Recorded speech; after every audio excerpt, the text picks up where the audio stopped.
Well, indeed, we are now switching gears to politics. It has been on the front burner for a while now, the defections happening within the APC, or to the APC, because much as, yes, it was announced last week that the governor of Delta State, alongside the vice presidential candidate of the PDP in the 2023 elections, had defected to the APC. It wasn't until yesterday that the official reception of the defectors was effected.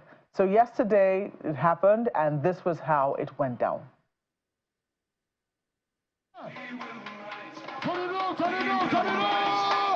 The event bears all the hallmarks of a high-level defection. The atmosphere is carnival-like as the cenotaph in Asaba, the Delta State capital, overflows with a large crowd, mostly dressed in yellow.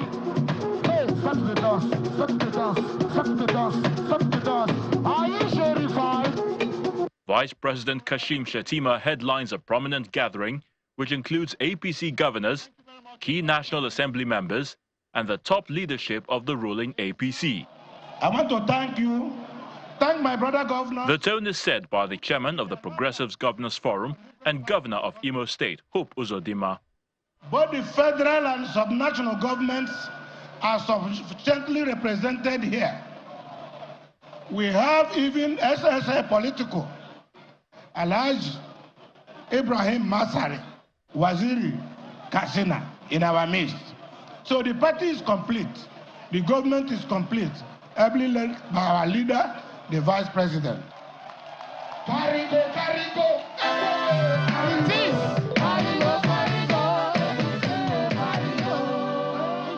The main event then unfolds. Former Delta State Governor Dr. Ifeanyi Okowa officially joins the APC. I've been with you for so long. I would rather sacrifice everything that is in me for the best interest of Delta. And that decision that our governor took, that we needed to move after consultation with the leaders of the party, which was cascaded down to the local governments and the world. Let us go back home and let the people know that we are taking this decision in their best interest. God bless you all. APC! Now it is my honor and privilege to hand over this flag and our symbol, the broom, to this great man who has now come into our great party, APC. Then comes the high point of the day, the culmination of what is being described as one of the most significant defections in recent memory. Governor Sheriff Oborewori officially joins the APC. So, ladies and gentlemen, we are not Kobona. Are you Kobona? This is data. Data cannot carry last. We have been in opposition for almost 10 years. Do we need that? Mr. President has supported us. He has shown us love. We cannot face him in 2027 to work against him. That love that he has shown to us in Delta State, we need to reciprocate it. We cannot do it in our own party. You have to be inside to do it, and to do it well.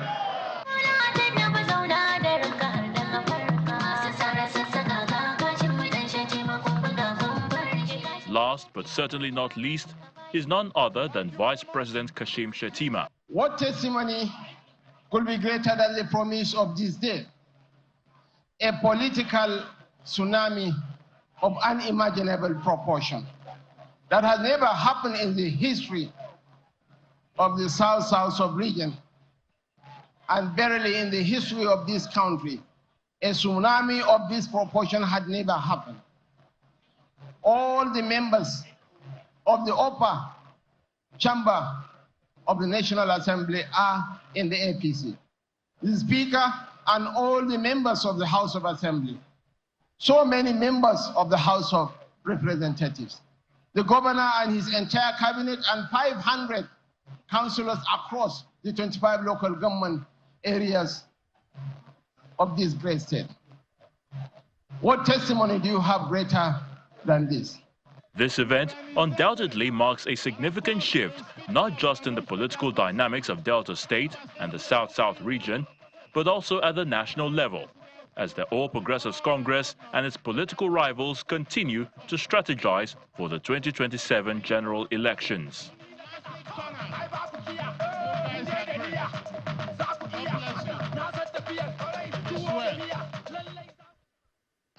And that's how it has been described, a political tsunami of great proportions. Those are the words of the Vice President, Kashim Shettima.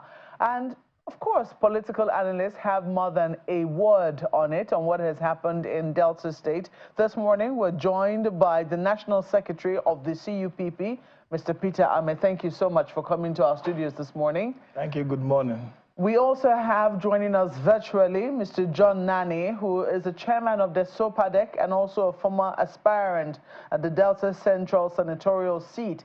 He's also a former chieftain of the People's Democratic Party. Mr. Nani, thank you so much for joining us as well. You're welcome. So let me start with you, Mr. Ahmed, in the studios. This was what we saw last week. I want to ask you first, how did you take the announcement that the governor of Delta State, alongside the former vice presidential candidate of the PDP in the 2023 elections, were defecting to the All Progressives Congress?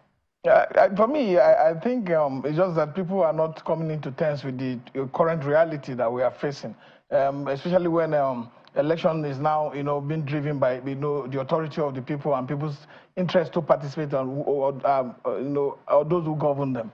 Let me tell you, this is not the first time these such things is happening in Nigeria. There was a time ANPP was almost wiped out by the PDP. They were left with one governor, which now led to the merger in 2015.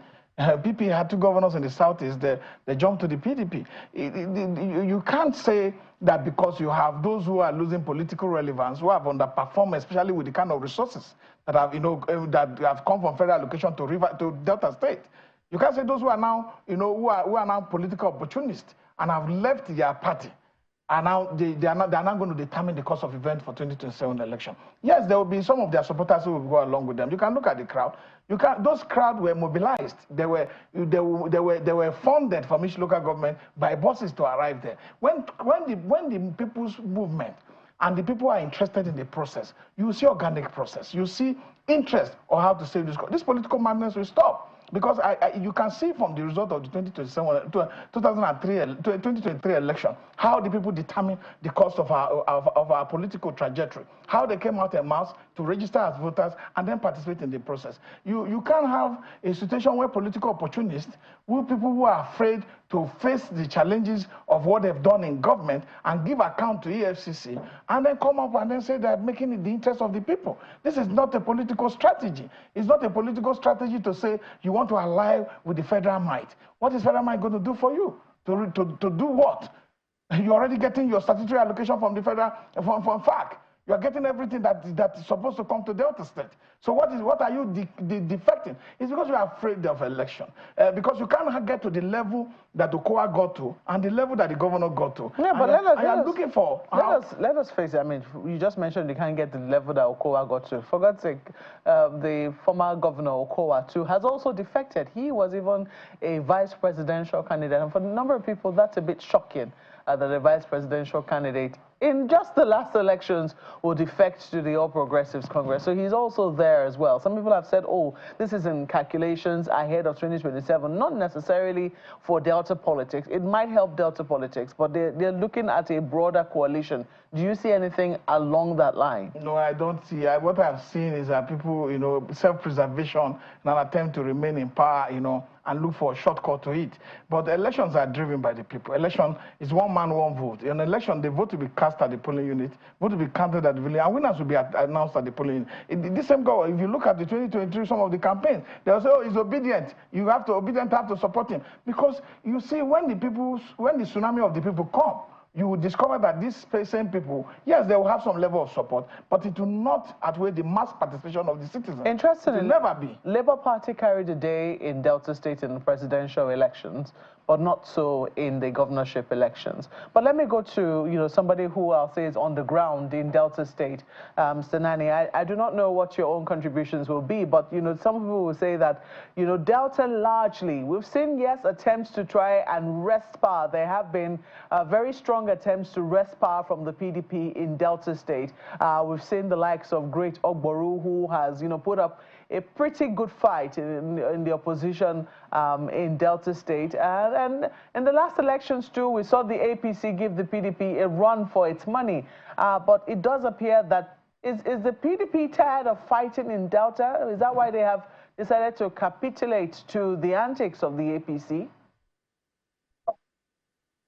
I don't think so, because I know full well that PDP is on ground in Delta State as it were, but where the central and no more hold, because there are a lot of division in the central.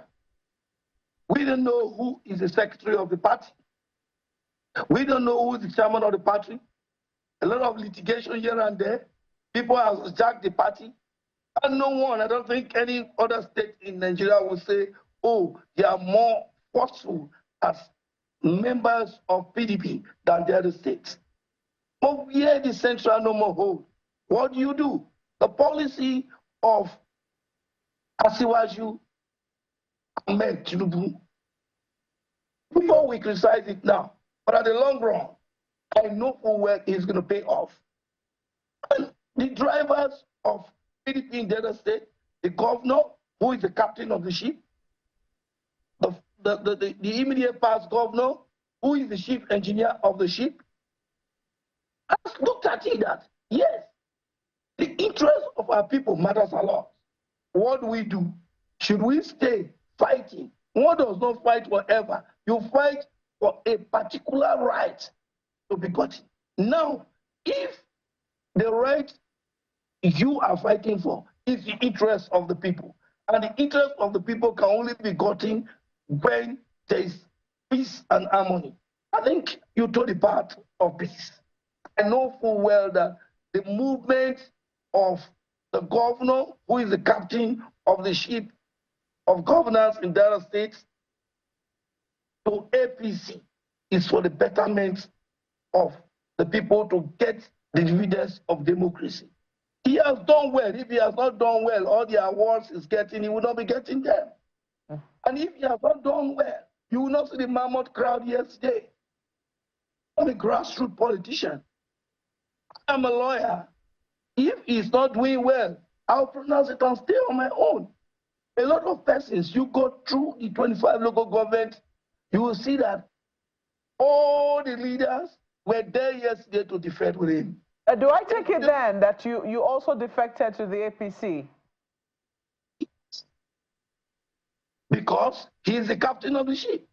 You know, it is often said that what the old man sees sitting, the child does not see it when it's on top of the tree. People outside might decide to say, oh, he is not supposed to defend, he's supposed to fight on. You don't fight a battle you know full well will not benefit your people. It's not winning per se. You will not, if it's a selfish fight, then you would have decided to say, okay, let me fight on because PDP, with what he has done on ground, is still on ground in the other state. But what would be the interest of the people whom he is governing? What would be the dividend of democracy that will come to them?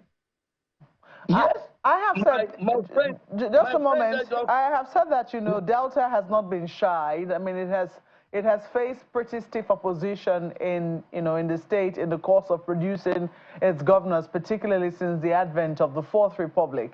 However, we do know that the infighting within the PDP in Delta State has not been child's play either. And so there are those who are looking at what has now happened, the merger. In fact, as a matter of fact, those who made up the APC in Delta were largely brothers who defected from the PDP to the APC because it gave them more room to be themselves, and to also pursue their ambitions. Now you have a situation where the two structures have collapsed into one. Do you fear that this infighting, which seems to have calmed down somewhat in the PDP, given the fact that other platforms have now emerged in Delta State, could resurrect and come back even stronger now that there's just one major platform, the APC?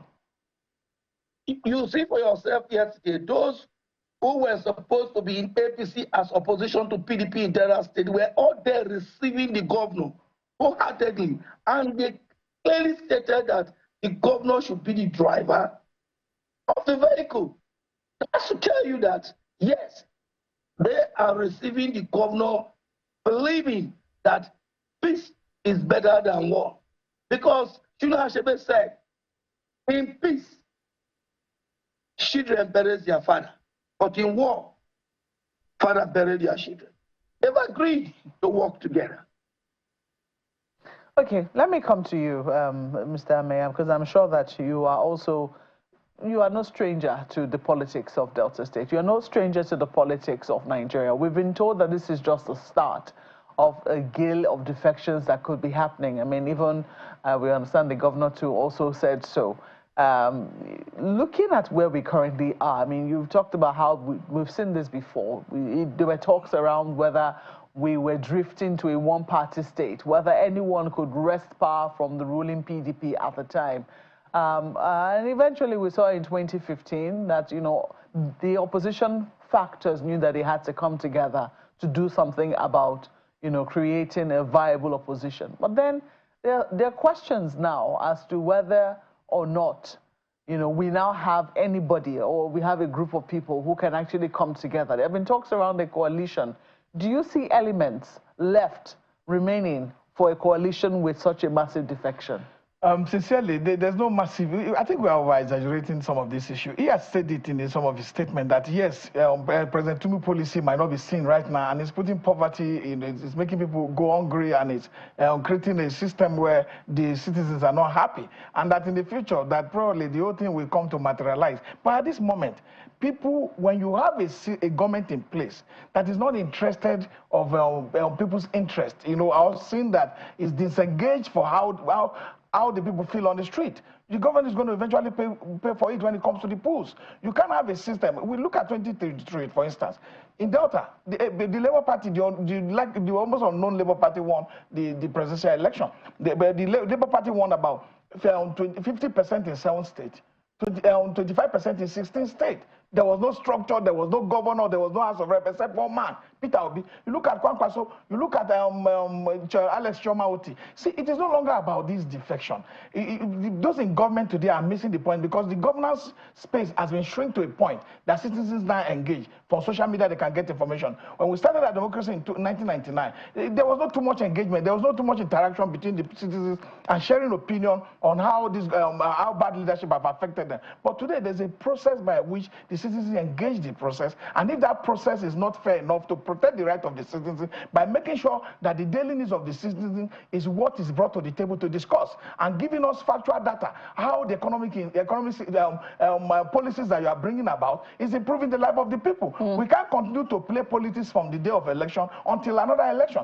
What you see is the concentration of APC more interested in playing politics. You talked about how, you know, the Labour Party carried the day in Delta State. But some people will say that, and some people will say, okay, in the last elections, that the opposition, as a matter of fact, won the elections. That if you coalesce all of the votes of the opposition in the last elections, you know, that they far outweighed that of the APC. But right now, we are seeing a situation whereby the APC is merging forces with some people in the opposition, is merging forces with members of the opposition. Do you see a situation whereby, you know, where this would actually have an effect? So I'm looking at a situation, for instance, now in Delta State, where you say it's about the votes of the people. You had in the presidential elections, APC, PDP, and also Labour Party. Now imagine that APC is now merging with PDP, and the votes are coming together. Do you see a chance for a coalition to sail through? I think, you see, I don't want to play into the narrative of the APC, you know, trying to look as if the coalition of the opposition is collapsing. But I have to set up the agenda in a way that will be more understanding for people, for our Nigerian citizens. When you talk about people joining forces, sometimes when you join forces, it will affect you negatively, because the people who voted for the PDP in the state were voting because they didn't like the policy of the APC. Why are you so sure that these same people are going to vote when you now decide to take their vote without any accountability, and then merge it with that of the APC they so rejected? So these facts, we must break it down so that we don't play into the hands of those in government and say, oh, the opposition coalition is good. There's an opposition coalition that will come. But I'm telling you that the center point for our canvassing, for our discourse, is that the people would determine the cost of the outcome of our elections. And the people have done it in the past. Even the governor of Delta, after the presidential election, started preaching that he was obedient. So these are facts that are in the public. We cannot sit down and allow people who are in government, who are protecting their own interests through and are not courageous enough to do what others before them have done. Lagos was just one governor that had gone to the presidency. So you can't look at a situation where you're not courageous enough to stand and defend the mandate being given to you freely on the platform of one party that you canvassed and said you will do A, B, C, D, based on the manifesto of the PDP, based on the constitution of the PDP, and based on the principle of the PDP. If you now disengage from that process, and then this is breach of contract. How do you think majority of Deltans feel? The street is not, if you go to the street of Delta, people are not rejoicing, people are not partying. You come to a restricted stadium or a restricted space and you gather people and you distribute an organized process where you give them yellow t-shirt and you say that the people are happy. This is not how you check the happiness of the people. You need to have a data-driven process, and then the people come to you and say you are defecting. This defection is not for the people. And I tell you that the Deltas, the state, the APC will also pay dearly for it in the next election. Because you are not talking about state that you have educationally disadvantaged state. You are talking about a state that people are, people have understanding of what the data about inflation is affecting the common man.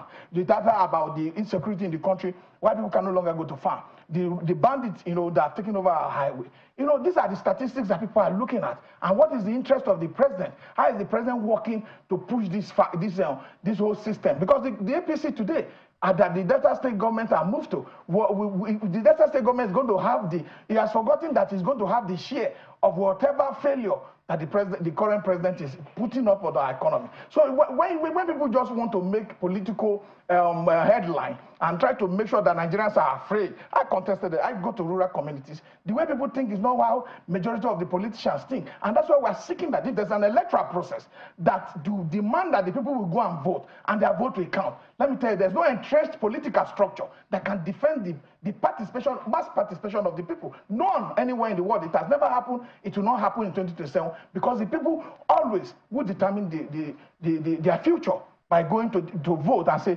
so thing happened. Cost of bag of cement today is 10,300 and something or 10,500. So if you earn 77,000 naira, you can't build a house. I had a father who served in the public service who retired with the money in retirement, about 4.something million. He built a house. But now it's impossible. These are things that are no longer possible. These are things that are wiped out the low class, wiped out the middle class. How much it costs buying one bread today? So you look at how people are suffering. From year to year, you go and look at the transportation in 2015 and what the transportation says. You are not just sitting in your cool office or you sit in a comfortable environment and you say, yo, because I have defected as a governor, the people must follow me. The people are suffering. And that will also determine how they treat those who have mismanaged and disappointed them on the mandate given to them. Let's go to Lagos now. I do know that Ayo has questions for you. Well, thank you, Mokwe. Let me begin with Mr. Nani. There is this question a number of people would wonder whether or not it is a reality. Now, do you think that it's these defections happening, particularly the one that happened in Delta State, do you think it is an initiative of the APC or it is because of the lack of cohesion within the PDP?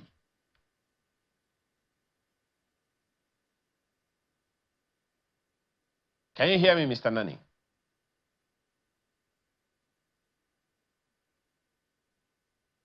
Okay, let me take that question to Mr. Ame while we try to connect with Mr. John Nani in Delta.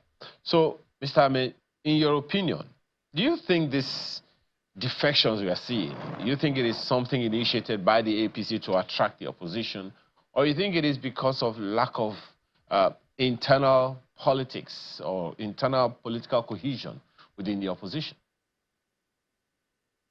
I don't think it's internal political cohesion within the opposition, because the APC itself is having internal issues. That's why you find out that the former vice national chairman is leaving, and others are also angry. The APC have not been able to hold, hold a valid NEC and convention, because they are afraid of the implosion that will happen during the process. So the issue is about people trying to, be clever by half and hiding behind one finger, thinking that they will not be seen. Because before the defection, there's always an agreement. Are you going to give us the old ticket for the APC? Are you going to allow our governor second term? Are you going to do this? Are you going to drop the corruption charges that we have, 1.2, 1.3 trillion? These are the discussions that happen behind the scene. And this discussion is against the interest of the people. It's like trading the welfare. Just a second, if you can hear me. Sometimes it will seem like these defections or this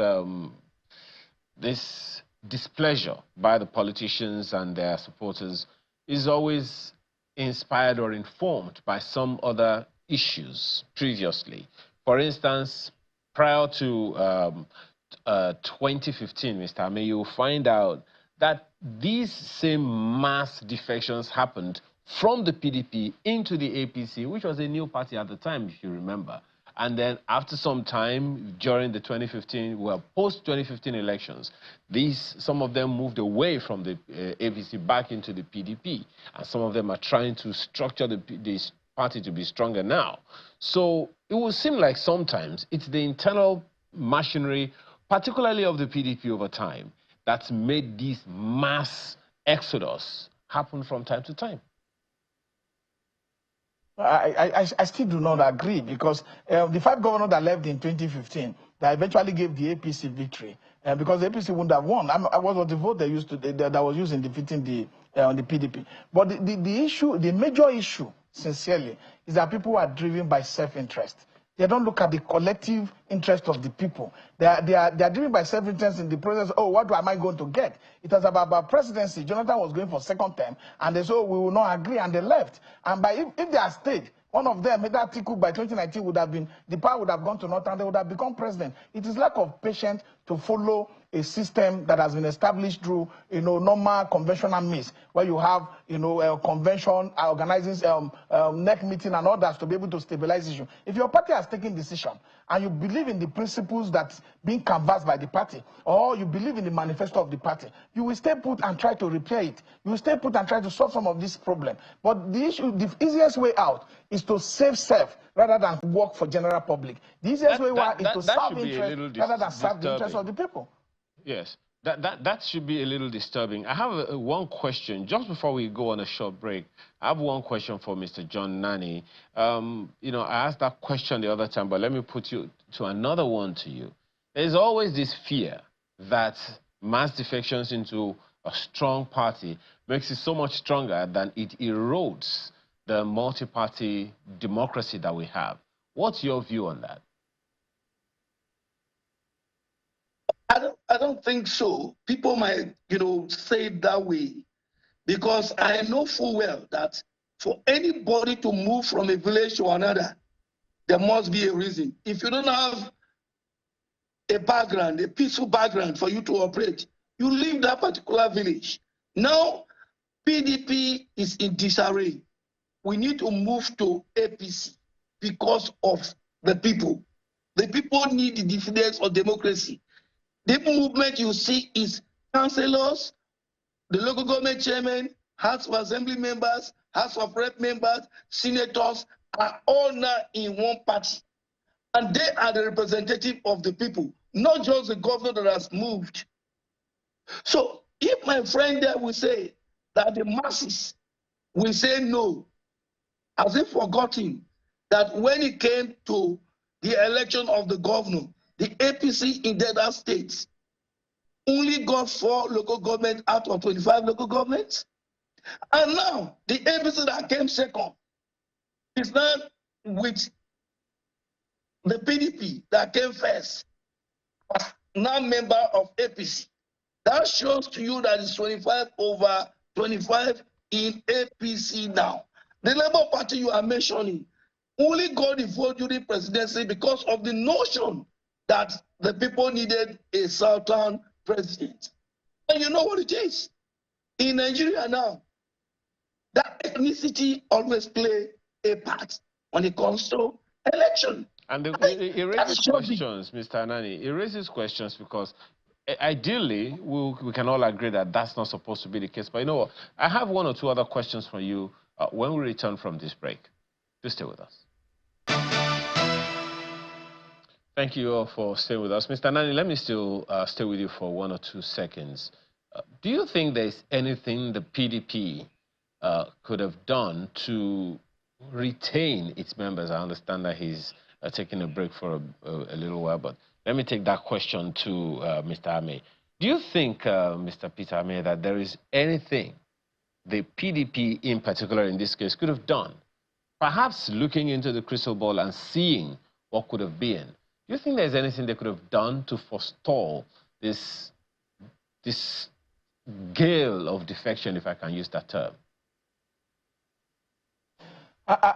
For me, I believe that if the PDP had continued to maintain the internal, processes that that will give transparency to their activities on a daily basis, it will also encourage more people to join. But I don't think it will stop people who are living based on investigation, who are living based on federal might, notion of that they will be protected by federal might and all that. I don't think it will stop them. I think it will just have improved those who would have joined the party and then, swell the rank of the party. And I must correct something that my friend said that about Peter Labour Party was successful because it was the notion about Southern turn. Bola Metunu was from the South. The vice presidential candidate of the PDP was from Delta State, and the governor, the councillor you mentioned, and the House of Reps were also from the PDP, and they were defeated in the presidential election. And the entire South, the Labour Party scored, and the presidential election scored 44.5%, while Tinubu scored 35.5%. So you can't put these figures together and say it's about South. There was a message that resonated with the people. The people connected with the message and decided to run with it. I'm telling the opposition today, they should not look at this gale of defection that is being advertised everywhere. They should look at how to connect with the people. Because the people have come to a point. We have over 50% of our population being driven by young people. We have come to a point where tech activities and the interest of how this country moved beyond where it is today has become the center point of discussion for Nigerian citizens. So we cannot be looking at this entrenched political structure that have, manipulated our people, that have manipulated their interest. If you look at the resources from 1999, you put it to the table today, what the Delta State has generated. Delta State should be competing with any civilized country in the world. That is not what is happening because of misappropriation of resources by state governors across board. And that's quite understood. And there are quite a number of issues to raise from time to time. My sincere apologies. There's always issues to raise from time to time. And the issue you raised about the young people is something that strikes at the heart of the matter, because in another 10, 20 years from now, the people who are prominent now may not be as prominent as they are. Let me ask Mr. Nani about how significantly you would say the people are carried along. Mr. Peter Ame said the other time that many of the people who were there at the official defection rally, they were chaperoned there by buses, perhaps paid for by the government and all of that. So it begs the question of how significantly the people are carried along indeed, and not mobilized maybe by some kind of immediate gratification or the other. One, how the people are carried along, and two, how really sustainable is this gale of defection going to affect the lives of the people, in your opinion? Well, it's laughable when you say these people were mobilizing. You know the length of their state. They would have not walked from their area to that place. Technically, they will come with buses to that place, to the venue. If it even takes about 2-3 hours from some parts of the other state to get to Asaba. And I'm telling you, the people are joyous with the governor. It was not a thing that was done in a day. It was clear that there was a consultation within the party leaders. Between the governor and the party leader, there was consultation. They were asked to go home and talk with their people to know whether or not it goes down with them, the governor moving, because they love the governor. That's why they decided if they don't love you, I think he will not be contradicting himself. He said during the presidential election, most of the people voted Labour Party. But when it came to governorship election, the same persons who voted Labour Party did not vote Labour Party again, but they voted PDP. It is a person. It's the governor that they were voting for. That's why they had a change of mind, because they know this will do us well. The preaching of Obi captured the mind of the people and said, oh, what this man is saying, if he's going to do it, let's vote for him. So it's not the politicians really that did the voting. It is the people. And knowing full well that, yes, the councillors to the chairman, House of Assembly members, House of Rep, senators, they are those representing the people. They must have talked with their people. Like I know full well that we had ward meetings before coming to Asaba. And the people saw on ground, because I know full well that there is no one of the 25 local government that projects are not completed or projects are not going on. So if they can see for themselves what the government is doing, if fast speak for itself, register locator. Okay. You don't need to convince them whether they need to follow the governor or not. So I know full well, like this, the other arm of the question you ask. If you are doing well, they expect. Mr. Nani, if I may, just sorry to interrupt you, Mr. Nani. I just wanted to quickly, put this in. Democracy is about choices. It's supposed to reflect the will of the people, and the people are supposed to choose from an array of options before them. How does this defection leave the people of Delta State with choices? Well, you know full well that if while we are in Europe, there must be an enemy to cut it.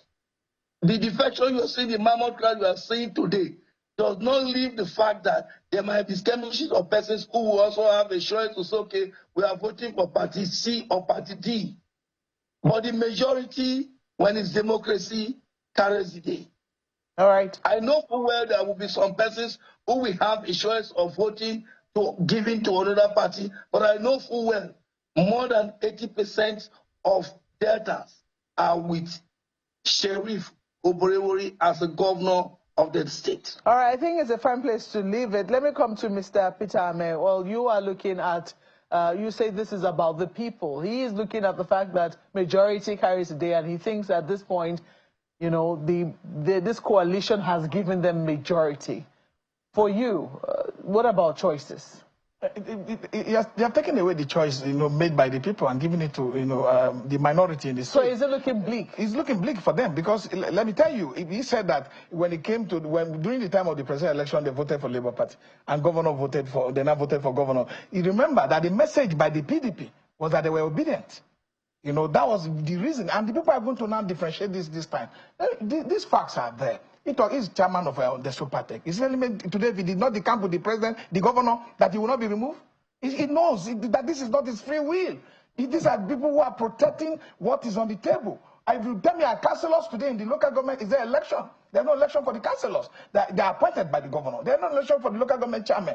So you see a situation that these people truly, if you do your data analysis properly, are not representative of the people. These are people who commissioner picked by the So what will you tell the people very quickly in 30 seconds? The people have done it before. They've been able to, state their, what they want through the ballot. And for me, the people must continue to give that direction to this country. Because if you allow a system, an hijacked system by the minority in power, to continue to manipulate processes and mismanage public resources without accountability, then Nigerians will not last long. So we need to save this country, and it is in the hands of the people to do that.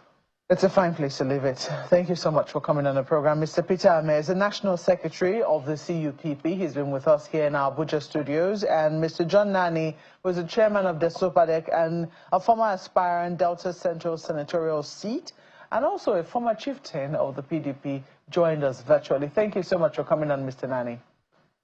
Thank you. Thank you.